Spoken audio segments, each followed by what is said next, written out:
Брзо се сушат солзите за туѓата болка. Убиството на Мартин беше страшно, но уште пострашно е кога ќе осознаете дека ве ставиле во машина која ве врти. Несвесни сте дека ја злоупотребиле вашата болка, представувајќи се дека ви помагаат.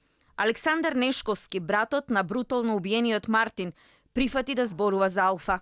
2011-та им го сврте животот за миг.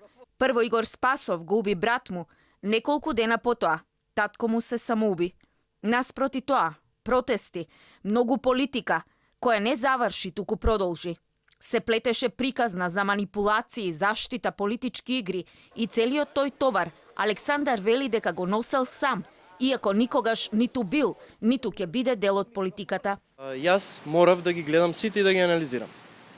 Од најблиските, прво дома, па после идеме надвор роднини, па пријатели, па луѓе што се на протестите, па организации, па до врвот.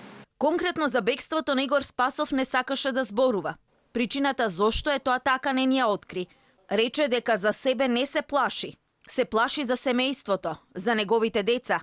Времето во кое живееме е опасно за сите, вели. Свесно убиство, свесно пуштен.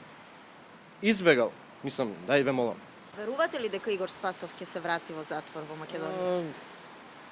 На таа тема не ни се трудам да размислувам, затоа што многу побитно е Игор Спасов како човек да си постави прашања што е животот воопшто. Која е суштината на животот? Да бидеш гневен, ладнокрвен убица или да имаш привилегија да се насмееш и да уживаш со цел останат свет? Игор Спасов од 18 октомври е во бегство, откако судот му дозволи прекин на казната од 14 месеци. Тој не се врати во затвор и избега во Холандија.